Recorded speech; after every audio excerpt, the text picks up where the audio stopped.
So, to truly understand the fundamental logic of fat loss, the beauty of our body shape depends on our muscles, while the amount of fat determines how slim we appear. Therefore, the essence of losing weight should be to reduce fat while preserving as much muscle as possible. Only then will your weight loss make you look better and healthier. The first step in losing weight is reducing body weight. When the energy we burn exceeds the energy we consume from food, we enter a state of calorie deficit. Energy burned includes both our body's basic metabolism and extra activities. When there's a calorie deficit, the body begins breaking down stored energy, which leads to weight loss. However, this stage can't yet determine which tissues are being reduced. Calorie deficit only determines total weight loss. Ideally, reduction should come from fat, not from muscle or other tissues. That's why we need to take additional measures to preserve muscle mass. The first measure is to maintain a moderate calorie deficit. Generally speaking, the slower the weight loss, the greater the proportion of fat loss, because more muscle is retained this way. Example, one study analyzed the effects of fast and slow weight loss on body composition during training. The two groups ultimately lost the same total amount of body weight. The group that lost weight more slowly gained a bit of muscle mass. But a larger portion of their weight loss came from fat. In contrast, the rapid weight loss group lost more muscle, so the proportion of fat in their total weight loss was lower. Additionally, the rate of fat loss is generally easier to stick with, because a larger calorie often causes stronger hunger, irritability, and low energy, all of which make dieting unsustainable. Therefore, the practical recommendation is to maintain a moderate calorie deficit and continue it under good emotional, lifestyle training conditions. The second factor to manage is daily protein. Consuming protein alone isn't enough to preserve muscle. And combined with training, it increases the proportion of fat burned. For example, one examined how different protein intakes affect body composition, the same calorie deficit. Although all participants lost the same amount of weight, consumed 2-4 grams of protein per kilogram of body weight per day, actually gained a bit of muscle. So even in a calorie deficit, protein intake can have beneficial effects on muscle maintenance. Therefore, it's recommended to consume at least 1.5 grams of protein per kilogram of body weight daily loss, and more if possible. The final key factor is training intervention.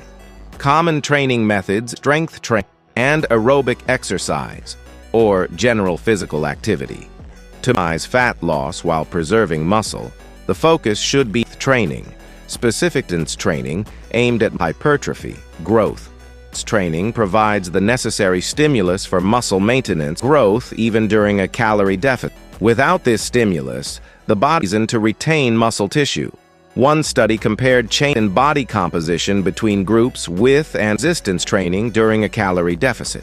Results showed that those who trained with resistance lost more fat and gained more muscle than those who only dieted. Moreover, combining resistance training with a high-protein diet produced even better results than resistance training alone. Another beneficial form of exercise for weight loss is aerobic exercise or general physical activity. These primarily increase overall energy expenditure, but are not aimed at changing body composition directly. However, exercise focused purely on burning calories isn't as effective as we might imagine. It's hard to burn a large number of calories through exercise alone. For example, the energy from one steamed bun requires about 30 minutes of running to burn off. Therefore, we shouldn't rely on exercise alone to create a calorie deficit. Diet is the main factor that determines the calorie gap.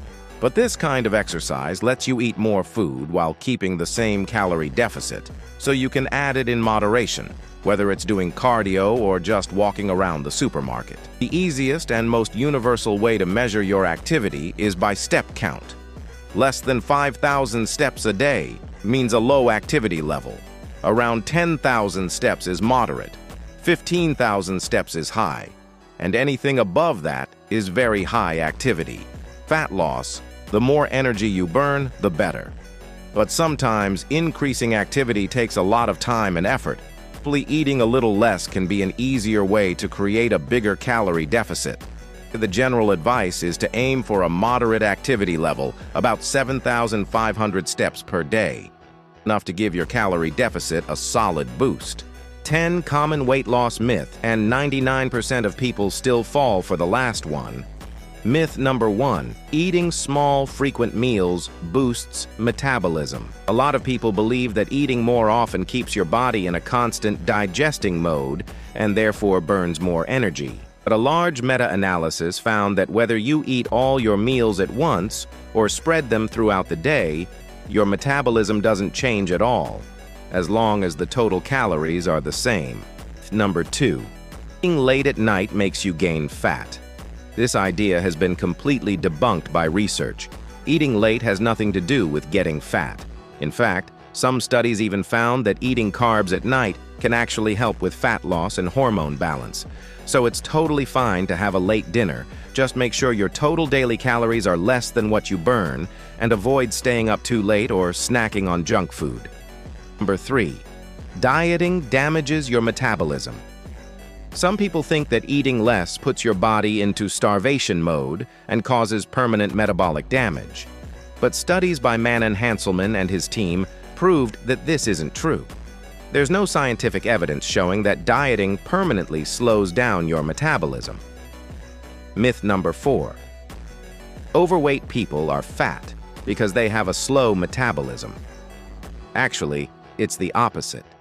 The heavier you are, the higher your resting metabolism becomes. In other words, overweight people usually have faster metabolisms than those who maintain a healthy weight. Myth number 5, intermittent fasting automatically causes weight loss. I personally like methods like 16-8 fasting, but remember, it's just an eating schedule, not a special diet. Fasting by itself doesn't make you lose fat. If your total daily calories are the same, it doesn't matter if you eat in one meal or spread it over several. The result will be the same. Eating less frequently can sometimes accidentally reduce your total calorie intake, which helps you lose weight. But for some people, it may backfire. Intermittent fasting can make them eat even more later because hunger gets out of control. That's why it's best to listen to your own body. The 6th common myth is, fat can turn into muscle. That's absolutely impossible. However, some beginners might burn fat and gain a little muscle at the same time, because their muscles are extra sensitive to training during the first few months. This coincidence makes people think fat turns into muscle, but in reality, it never does. The 7th myth, training abs can reduce belly fat. No matter how many crunches you do, your belly fat will stay the same. Studies since 2011 have proven you cannot target fat loss from a specific area. One experiment made people do 4 hours of AB training every week for 6 weeks. Even with all that effort, their belly fat, waist size, and body fat percentage didn't change at all. So if you want a slim waist, focus on overall fat loss first. The 8th myth, cheat meals boost metabolism. While cheat meals can help some people manage cravings, they can cause others to binge uncontrollably. You don't need cheat meals to save your metabolism. In one study, participants ate 140% of their daily calories for 3 days. Their total energy burn only increased by 7%. So instead of relying on cheat meals, adjust your diet to something sustainable and comfortable. The 9th myth, to lose fat, you must go low-fat or low-carb. In truth, research shows that as long as total calories are equal, the ratio of carbs and fat doesn't affect weight or fat loss. So keto and low-carb diets don't have a magical effect.